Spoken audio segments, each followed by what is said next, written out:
오늘 하나님의 성령께서 우리에게 말씀을 또 해주시고 하나님의 마음을 알려주시는 예배의 자리가 되었으면 좋겠습니다. 한때 전 세계적으로 유명했던 신앙서적이 하나 있었습니다. 여러분 한 번쯤 들어보셨을 텐데요, 목적이 이끄는 삶이라고 하는 책 들어보셨죠? 제가 여기 전도사로 있을 때 그때 박인성 목사님께서 우리 선교님들 모시고 이렇게 목적이 이끄는 40일 이런 게 하시더라고요. 그때 한참 이 책이 50개국에 번역이 되어가지고 전 세계적으로 아주 유명한 책으로 이름을 날렸습니다. 논란이 되는 부분도 있었습니다. 너무 복복복한다, 번영주의라고 말하는데요, 그런 논란도 있긴 했는데 이 책에서 한 가지 기억에 남는 부분이요, 삶의 목적에 대한 질문을 할 때, 삶의 목적이 무엇인가를 질문할 때 나에게서 출발하지 말고 하나님에게서 출발해라, 이게 가장 큰 전제였어요. 성도가 삶의 목적이 무엇인가를 찾으려고 할 때 나에게서 출발하지 말고 하나님에게서 출발해야 그 답을 찾을 수 있다라고 하는 것이었죠. 우리는 예수를 믿고 나서 하나님의 자녀가 되었습니다. 그래서 이 하나님 밖에 있는 사람들과 다른 점이 바로 이런 것들이죠. 하나님에게서 우리는 출발하는 자가 된 것이죠. 원래는 나로부터 인생의 목적을 찾았는데요, 이제는 예수 안에서 우리 인생의 목적을 출발하는 자가 된 것입니다. 하나님께서 우리 인생들에게 삶의 목적을 찾아 헤매는 우리 인생들을 위해서 보내주신 분이 예수님입니다. 그분 안에서 성도는 인간이 누구이고 또 인간은 무엇을 위해 살지를 배우게 되고 알게 됩니다. 더불어서 교회를 세우신 목적, 교회의 사명이 무엇인지도 예수를 통해서 확인하게 되어집니다. 교회를 세우신 목적은 예수님께서 하신 일을 이어가도록 세워놓으신 것입니다. 여러분 이것을 꼭 기억하시기 바랍니다. 교회는 그냥 우리가 이것을 유지하는 데 목적이 있는 것이 아니고요, 예수님이 이 땅에서 하신 일을 우리가 이어가기 위해서 예수님이 남겨놓으셨죠. 교회의 머리가 예수님이고요, 그리고 이 교회는 예수님의 몸이라고 하셨습니다. 그러므로 교회는 예수님의 일을 이어가야 합니다. 오늘 펼쳐진 본문 속에서 예수님이 교회를 세우신 목적과 그 사명이 무엇인지를 좀 살펴보려고 합니다. 오늘 이 거라사 광인을 찾아가신 예수님의 이야기를 통해서 교회의 사명은 뭔가, 교회는 앞으로 어떤 일을 이어가야 하는가, 여기에 대한 부분들을 우리가 결론을 내릴 수 있는 시간이 되었으면 좋겠습니다. 예수님은 제자들과 갈릴리 호수를 건너셨습니다. 배를 이용해서 동쪽으로 이동했습니다. 그 과정이 순탄하지 않았죠. 풍랑이 일어나서 시험에 빠졌습니다. 이것은 예수님을 쫓아가는 길이 순탄하지 않다, 넓은 길이 아니다, 좁은 길임을 보여줍니다. 그럼에도 저와 여러분이 이 좁은 길에 대해서 배우고 이 좁은 길을 가는 이유는 뭐냐면, 예수님을 따라가는 이 길이 영생의 길이고 복된 길이라고 하는 믿음이 있기 때문입니다. 예수님은 제자들에게 이런 말씀을 하셨습니다. 요한복음 16장 33절 말씀을 함께 보도록 하겠습니다. 요한복음 16장 33절입니다. 시작. 이것을 너희에게 이름은 너희로 내 안에서 평안을 누리게 하려 함이라. 세상에서는 너희가 환난을 당하나 담대하라, 내가 세상을 이기었노라 하시니라. 아멘. 세상에서는 좁은 길을 감으로 말미암아 환난을 당하지만 그걸로 우리 삶이 맞춰지지 않고 세상을 이기신 예수 그리스도의 그 부활의 승리의 영광에 참여하는 것이 우리들의 결론이더라, 그것을 믿고 가는 자가 제자이고 성도입니다. 제자들과 예수님은 풍랑을 뚫고 가다라 지방에 도착했습니다. 이 지방을 데가볼리라고 부르는데요, 데가볼리라고 하는 말은 10개의 도시가 연합된 연맹체입니다. 10개의 도시가요, 10개의 도시가 모여서 하나의 연합을 이루고 있는데, 로마의 풍속과 풍토가 지배적인 곳입니다. 즉 이스라엘 사람들 입장에서는 부정한 곳이에요. 그러므로 예수님이 이런 낯선 땅의 제자들을 데리고 가셨을 때는요, 반드시 의도가 있습니다. 우리는 8장 28절을 한번 읽어보면서 이제 그 의도를 찾아가 볼 것입니다. 마태복음 8장 28절입니다. 시작. 또 예수께서 건너편 가다라 지방에 가심에 귀신 들린 자 둘이 무덤 사이에서 나와 예수를 만나니 그들은 몹시 사나와 아무도 그 길로 지나갈 수 없을 지경이라. 예수님께서 도착한 이 데가볼리 해변의 풍경은요, 제자들의 기대와는 너무 달랐습니다. 제가 예수님의 제자라고 한다면 이 풍랑을 뚫고 거기까지 갔을 때는 예수님과 우리를 환영해 주는 사람들이 있지 않을까, 그런 기대를 했을 것 같아요. 아니면 풍경이라도 좋은 곳이 아닐까, 그런 기대를 했을 것 같습니다. 그런데 예수님과 제자들이 마주한 광경이 뭡니까? 귀신에 붙잡혀 정신이 나간 두 광인이 무덤 사이를 뛰어다니며 울부짖습니다. 좀 전에 제자들은 풍랑이는 바다로 인해서 혼이 쏙 빠졌는데요, 이제는 인간의 내면과 영혼에 풍랑이 치는 광인 때문에 어떻게 해야 될 줄을 모르고 있습니다. 광인은 감정을 주체하지 못한 채 이해할 수 없는 비명을 지릅니다. 몸을 자해하면서 무덤 사이를 뛰어다닙니다. 제자들의 눈앞에 펼쳐진 이 광경을 율법의 눈으로 보면 두 단어로 표현이 되는데, 두 자로 표현이 되는데요, 그것은 바로 부정입니다. 부정하다고 여겨지는 것들이 전부 모여 있어요. 부정하다고 여겨진 것들, 첫째로 보면은요, 광인은 이방인이잖아요. 이방인은 이스라엘 입장에서 가까이 할 사람이 아닙니다. 두 번째, 광인이 머무는 곳은 무덤입니다. 죽은 시체가 머물러 있는 무덤, 죽음의 냄새를 풍기는 것은 율법의 규정에 의하면 부정합니다. 세 번째, 귀신에 사로잡혀 있습니다. 네 번째, 광인이 머무는 장소는, 여러분 이 사건에 대해서 여러 번 들어보셨기 때문에 아시겠지만, 돼지떼를 치는 곳에서 얼마 멀지 않습니다. 돼지는 잘 아시듯 이스라엘 사람들에게 부정한 짐승입니다. 먹지 않지요, 가까이 하지 않습니다. 이처럼 오늘 본문에는 부정하다 여겨지는 모든 요소가 이 광인과 함께 있습니다. 그러니 제자들은 예수님께서 우리를 이곳에 데리고 오신 이유가 굉장히 궁금했을 것입니다. 우리를 여기로 인도하신 이유가 무엇일까? 그게 너무나 궁금했을 거예요. 제자들이 예수님을 따라다니면서 기대한 삶은 저희들의 신앙이 미성숙할 때 기대했던 것과 비슷합니다. 마치 정권이 교체되면 정권 교체에 수고한 사람들에게 보상이 주어지고 자리가 주어지고 포상이 되듯이 예수님의 제자들은 그런 걸 기대했습니다. 예수님이 예루살렘으로 내려갈 때, 예루살렘이 가까워질 때 그 예수를 통하여서 우리들이 얻게 될 어떤 권세와 영광을 기대했습니다. 그래서 제자들은 서로 내가 더 높다고 싸웠고, 야고보와 요한의 어머니는 예수님에게 한 자리 부탁했던 것이었습니다. 여기서 알 수 있는 중요한 사실은, 교회의 사명을 가로막는 것은 나에게서 출발이 되고 나에게서 출발이 된 믿음, 그것이 교회의 사명을 가로막습니다. 여러 번 말씀드렸지만, 베드로가 사탄이라고 하는 소리를 들었을 때 예수님을 팔아서 꾸지람을 들은 게 아닙니다. 메시아는 이래야 된다라고 하는 베드로의 신념, 베드로의 생각, 나에게서 출발한 믿음과 생각이 예수님의 길을 가로막는 것이라고 주님은 말씀하셨고, 너는 사단이라고 말씀하셨습니다. 그러므로 신앙생활을 하면 할수록 여러분, 저는 이렇게 생각을 합니다. 신앙은 내 자신을 끊임없이 예수 앞에 복종시키는 싸움의 길입니다. 신앙은 사람과 싸우는 길이 아니라 내 자신에게서 출발하려고 하는 그 모든 것을 예수님에게 사로잡아 복종시키는 싸움이라고 하는 것이죠.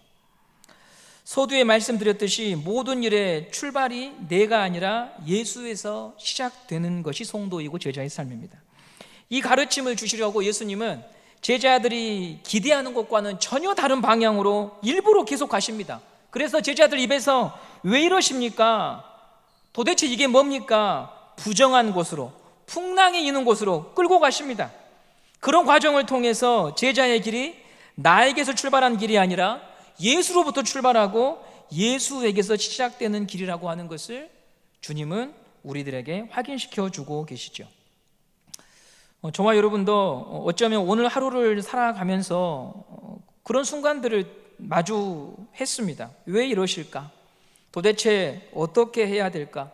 도대체 언제까지 이렇게 하실 것일까? 이 터널의 끝이 있기는 한 것일까? 하는 한숨이 나오죠. 오늘도 한 분 성도님하고 차를 마시는데, 가정에 있는 문제들 때문에 한 10년 이상 그 문제로 너무너무 힘겨운 시간을 보냈기 때문에, 목사님, 도대체 왜 하나님이 저한테 이러시는지 잘 모르겠습니다. 언제가 끝이 날지 잘 모르겠습니다. 이런 순간들을 오늘 저와 여러분은 하나쯤은 다 가지고 있습니다. 그런데요, 이런 순간을 통해서 배우게 되는 게 있어요. 나는 예수가 필요한 자더라라고 하는 고백이죠. 성도에게 광야의 시간은 단지 힘들다, 고통스럽다라고 하는 신념에만 머물지 않고 이 시간을 통해서 나를 부인하고 예수를 인정하는 시간이 일어납니다. 예수를 부르는 일이 일어납니다. 찬송가에 이런 가사가 있죠. 어려운 일 당할 때 나의 믿음 적으나 의지하는 예수를 더욱 의지합니다. 세월 지나갈수록 의지할 것뿐일세. 무슨 일을 만나도 예수 의지합니다. 삶이 복잡하고 시끄러울수록 예수를 더욱 가까이 해야 합니다. 왜냐하면 인간이 죄인이라고 할 때 그 의미 중 하나는 사람은 나의 문제를 해결할 만한 존재가 아니더라는 것이죠. 우리에게는 모두 구원자가 필요합니다. 예수가 필요합니다. 적어도 오늘 여러분이 예배를 드리기 위하여 이 시간에 나왔다고 하는 것, 영상으로라도 예배를 드린다고 하는 것은 나는 내 인생의 문제를 해결할 수 없다, 사람도 해결해 줄 수 없다, 무슨 일을 당해도 예수 의지할 수밖에 없다 하는 것, 그것을 고백하며 이 자리에 있는 것입니다. 누구도 도울 수 없어 방치된 이 거라사 광인, 이 광인은요 사실 우리 현대인들을 상징하고 있습니다. 무언가에 단단히 붙들려 헤어나올 수 없는 채 신음하는 이 시대의 사람들, 이곳의 지명이 데가볼리라고 했지요. 여기에는 로마가 섬기는 제우스 신전이 있었습니다. 그리고 로마의 군부대가 주둔해 있었습니다. 광인에게 들어간 귀신이 어떤 귀신인지 여러분 생각나시지요? 마가복음 5장 9절에 이렇게 기록이 되어 있습니다. 마가복음 5장 9절입니다. 시작. 이에 물으시되 내 이름이 무엇이냐 이르되 내 이름은 군대니 우리가 많음이니이다. 예, 이 지역에 로마의 보병과 기병 5,000명으로 구성된 군부대가 거주하고 있었습니다. 그리고 당시 로마 이 군의 깃발이 돼지 문양이었습니다. 유대인들에게는 돼지가 부정한 것이지만 로마 사람들에게는 신에게 바치는 제물이었습니다. 그러므로 이 데가볼리는 로마의 문화와 정신이 지배하는 땅, 로마의 힘을 숭배하고 쾌락과 권력을 흠모하는 땅이죠. 우리가 사는 시대도 2000년 전 거라사 광인이 거주했던 것과 비슷합니다. 돈의 힘과 권력의 힘과 쾌락의 힘 앞에서 무릎을 꿇기도 하고 또한 은밀하게 그것을 우리가 흠모하기도 합니다.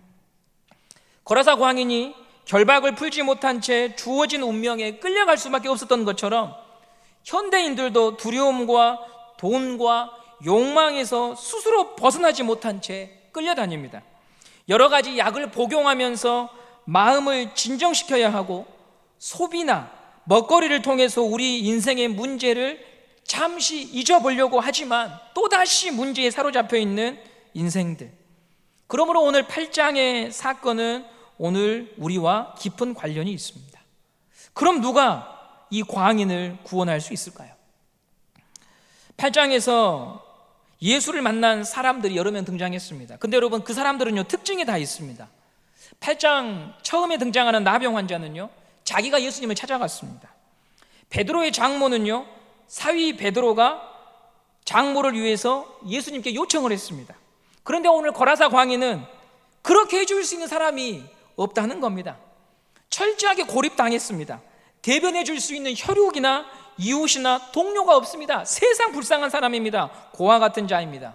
그런데 예수님이 그 광인을 찾아왔습니다. 나를 변호하고 대변해 줄 사람이 없는데 예수님이 그의 인생 앞으로 걸어오셨습니다. 오늘 설교의 주제가 풍랑을 뚫고서라도 가신 이유라고 했습니다.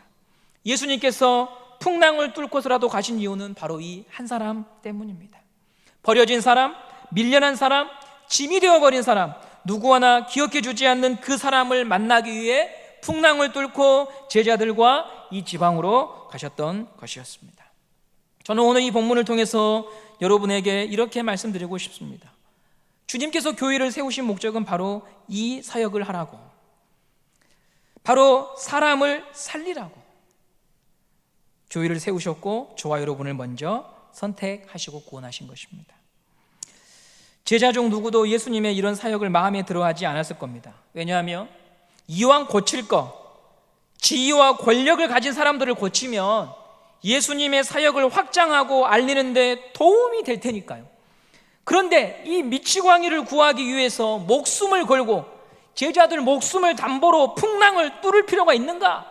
얼마나 짜증이 나고 의심이 나고 회의가 들었겠습니까? 그런데 예수님은 제자들에게 보여주십니다. 좁은 길을 걸어간다고 하는 것은 사람들이 판단할 때 낭비하는 길을 가는 거예요. 합리적인 선택을 하는 길이 아닐 수 있다는 거죠. 투자 비용 대비 거둬들일 수 있는 이윤을 계산할 때 본전을 찾을 수 없는 길이라는 거죠. 예수님은 낭비를 하셔요. 그리고 그 낭비는 거룩한 낭비예요. 사랑은 거룩한 낭비예요. 부모의 사랑은 계산적이지 않아요. 부모의 사랑은 거룩한 낭비예요. 지금으로부터 150년 전 선교사들이 조선에 들어와서 자기 삶을 바친 것은 거룩한 낭비였어요. 선교사 대부분이 당시에 그 나라에서 교사와 의사와 지식인들이었어요.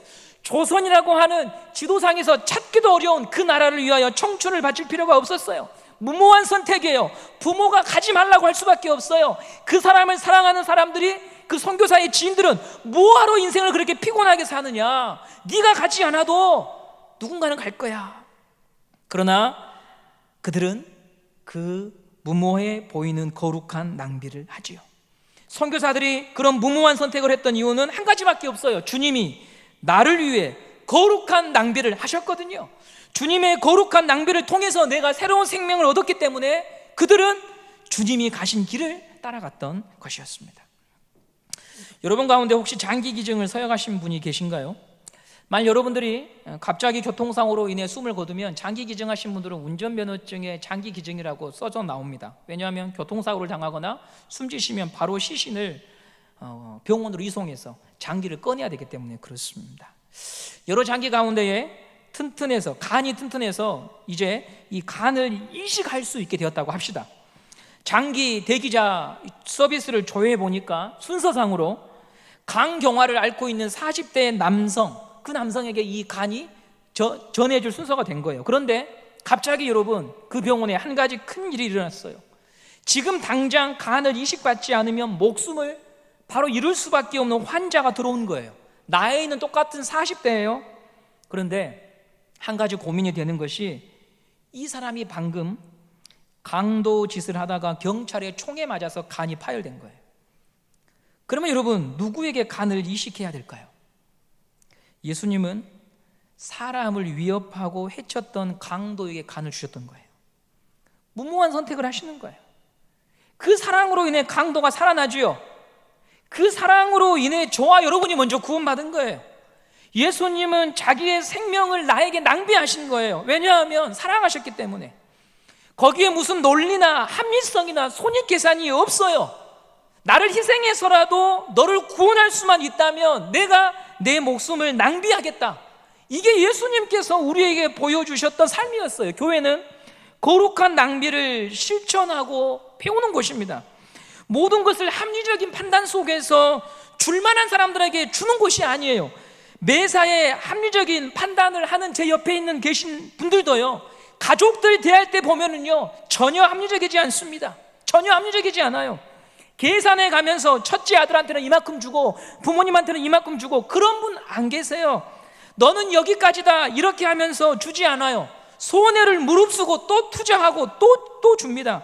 희생할 각오를 하면서 자기 것을 내어줍니다. 그래서 가족이 지켜지는 거지요. 가족 모두가 계산적인 판단으로 서로를 대한다? 가족이 아니지요. 가족이 아니죠. 단지 한 집에 사는 남일 뿐입니다. 가족 중에 적어도 한 사람은 자기가 희생하고 벌어서 가족을 부양하는 것을 당연히 생각하는, 거룩한 낭비에 동참하는 그 한 사람 때문에 가족은 돌아가는 거예요. 교회는 이런 거룩한 낭비를 가족이라고 하는 울타리를 넘어서 우리 주변에 실천하는 공동체입니다. 돌아오는 주일에 우크라이나를 위해서, 산불 피해를 입은 교회를 위해서, 농어촌 교회를 위해서 헌금하는 시간이 있어요. 왜 얼굴도 대면한 적이 없는 그들을 위해 우리가 헌금할까요? 주님께서 나를 위해 거룩한 낭비의 본을 보이셨고 그 길을 따라오라고 우리를 초청하셨기 때문에 우리는 그렇게 하는 것이죠. 우리에게도 그 길을 같이 가자고 하시는 것입니다.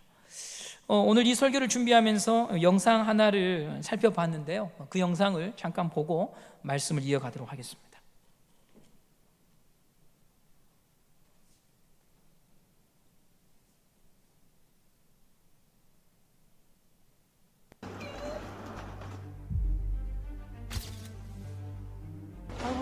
아이고, 사람이 있네. 구할 수 있는 사람이 저밖에 없으니까 망가지면 어차피 고치면 되니까 그냥 일단 사람부터 구하자. 길게 뻗은 사다리가 연기를 뚫고 불이 난 아파트 15층에 다다릅니다.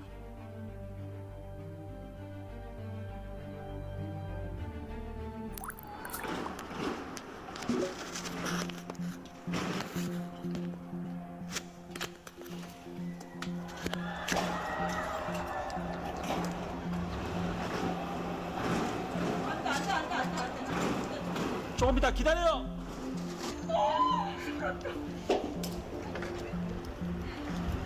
구할 수 있는 사람이 저밖에 없으니까 12층은 저도 이제 감당 가능한 층수니까 이제 내가 구해야 되겠다 이 생각하고 긴급하게 올렸죠.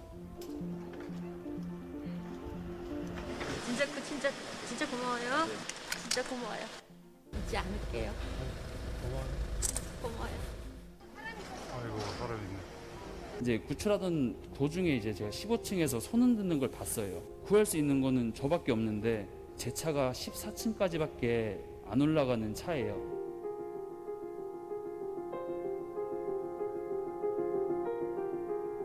리미티드 스위치라고 이거를 해제를 하면은 계속 올라가게 아마 돼 있을 거예요. 스위치가 풀렸으니까. 그래가지고 15층까지 뽑을 수 있었어요. 아이고, 얼마나 불안해졌다. 아이고, 사람이 있네.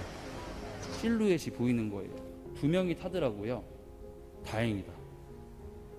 있었구나. 다행이다.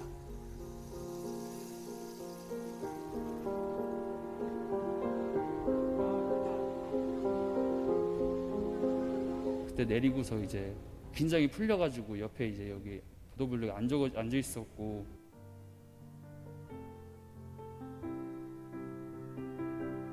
죄송했죠. 창밖으로 그냥 손짓만 하셨었으면은 충분히 구할 수 있었는데 제가 못 구해드려가지고 너무 죄송하더라고요.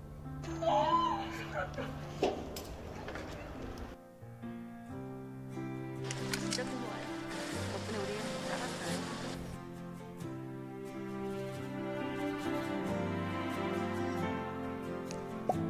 예, 감사합니다. 이 청년은 지금 이 시대의 청년들이죠. 먹고 살기 바쁜 사람입니다. 가방끈이 긴 청년도 아닐 테고 일찍부터 사다리 기술을 배워서 고층 아파트 이삿짐을 옮기는 벌이로 삽니다. 그러다 불이 난 광경을 목도한 거예요. 자신의 차를 이용해서 생명을 구한다는 거 쉬운 일이 아니죠. 짐을 실어야 되는 그 공간에 사람을 구조한다고 실어 나르다가 안전사고 나면 다 자기 책임이거든요. 사다리 차를 그 아파트에 대다가 남의 집 유리창이라도 깨면 배상해야 돼요. 이런 큰 화물 차량은 보통 할부로 구매를 합니다. 달마다 할부값이 나가야 되고 먹고 사는 것도 빠듯하죠. 그러니까 그냥 지나쳐야 될 이유들이 너무 많아요. 그런데 그는 자기 나름대로 거룩한 낭비를 하는 거예요. 그리고 이런 낭비가 사람을 살리는 것이고요. 이런 낭비가 세상을 밝게 합니다. 교회는 거룩한 낭비를 해야 돼요. 뭔가 내놓을 때 얻을 것을 생각하고 주는 것은 낭비가 아니죠. 그건 투자고 그건 투기입니다. 예수님은 우리를 상대로 투자하신 분이 아닙니다. 낭비하셨습니다. 거룩한 낭비로 자기의 사랑을 보여주셨습니다. 사람을 키울 때 될성부른 나무에 투자하려고 하지요. 그건 누구나 합니다. 이익이 될 테니까요. 나중에 내가 얻을 수 있는 게 있으니까요. 나중에 그가 장성해서 무언가 한 자리 하면은 나한테 고맙다고 말할 테니까요. 그러나 주님은 우리를 그렇게 사랑하지 않으셨습니다. 주님은 오늘 누구를 사랑하셨냐면 광인을 사랑하셨습니다. 교인은 광인에게도 줄 수 있어야 된다고 하는 거죠. 거두어 드릴 것이 없는 사람에게도 줄 수 있어야 합니다. 내일이 밝아 보이지 않는 사람에게도 주어야 합니다. 그 일을 위해 교회를 세우셨습니다. 제가 가끔 이제 이 은성교회 주변 동네 분들과 이야기를 나누다 보면 주민들이 저에게 이런 말씀 많이 하셨어요. 은성교회 부자잖아요. 이런 말씀 많이 하셨어요. 이게 칭찬일까? 이게 경고일까? 이게 험담일까? 왜 우리는 이렇게 가진 것이 많을까요? 하나님께서 우리에게 거룩한 낭비를 하라고 주신 것이 아니겠습니까? 여러분, 우리가 거룩한 낭비를 할 때 각오해야 될 것이 있습니다. 본전도 못 찾을 수 있습니다. 이 광인을 고치시고 예수님이 어떤 대접을 받으시는지 아십니까? 광인을 붙잡고 있던 귀신들이 돼지떼에게로 들어가고 그 돼지떼가 물속으로 뛰어들어가 몰사하잖아요. 그래서 사람들은 몰려와서 예수님께 이렇게 말하죠. 마태복음 8장 34절입니다. 마태복음 8장 34절입니다. 시작. 온 시내가 예수를 만나려고 나가서 보고 그 지방에서 떠나시기를 간구하더라. 거룩한 낭비는 사람들에게 이름을 내는 길이 아닙니다. 사람들이 나의 진심과 진정성을 알아주지 않을 수 있습니다. 바라는 결과가 손에 쥐어지지 않을 수 있습니다. 그래서 좁은 길이라고 하는 거죠. 그럼에도 거룩한 낭비를 교회가 추구하는 이유는 한 가지밖에 없어요. 예수님께서 끊임없이 우리를 위해 자기를 낭비하고 계시기 때문인 것입니다. 예수님은 거룩한 낭비의 결과로 마을에서 쫓겨났습니다. 그러나 풍랑을 뚫고 오신 것, 광인에게 새로운 생명을 준 것 후회하지 않으십니다. 광인을 구원하면 그곳으로 되셨습니다. 하나님이 원하시는 일을 하셨다는 것, 생명을 구원하셨다고 하는 것에 만족하십니다. 우리는 너무 계산하고 있는 거 아닐까요? 본전을 생각합니다. 결과에 집착하고 연연해 합니다. 조금 우리 마음의 여유를 갖고 우리가 입은 사랑에 대하여 이 고난 주간에 묵상하고 실천할 수 있는 한 주간이 되기를 원합니다. 알아주지 않아도, 투자한 만큼 결과가 주어지지 않아도, 기억해 주지 않아도, 오해를 받아도 예수님이 그렇게 사셨다는 것, 그거 하나만으로 감사하며 걸어갈 수 있는 길이라면 그는 주님의 제자일 것입니다. 바울이 고린도 교회의 성도들에게 이런 고백을 했습니다. 고린도후서 12장 15절입니다. 고린도후서 12장 15절 말씀을 보겠습니다. 시작. 내가 너희 영혼을 위하여 크게 기뻐함으로 재물을 허비하고 또 내 자산까지 허비하리니 너희를 더욱 사랑할수록 나는 덜 사랑을 받겠느냐. 아멘. 바울이 너희를 위하여 내가 허비하면 주님이 그런 나를 가만두시겠느냐라고 확신하며 고린도 교회 성도들에게 권면합니다. 여러분, 저는 이 말씀을 믿습니다. 누군가를 위하여 자기를 거룩하게 낭비하는 성도, 그런 교회 하나님께서 기뻐하실 것입니다. 요한계시록에 보면 여러분 여러 가지 교회가 나오죠. 그 교회 가운데 나는 부요하다 부요하다 하는데 주님이 보시기에는 가난한 교회가 나오지 않습니까? 부디 우리는 그런 교회가 되지 않기를 바랍니다. 이웃 사람들이 보기에는 당신 교회 부자잖아요. 교회는 돈으로 이웃들을 감동시키는 곳이 아니죠. 우리는 믿음과 사랑으로 주님이 걸어가신 길을 통하여 감동시키는 교회가 되어야 할 것입니다. 그 길을 우리 모두 내 스스로 먼저 내 것을 나누면서 걸어가는 우리 모든 교우들 되기를 간절히 소망합니다.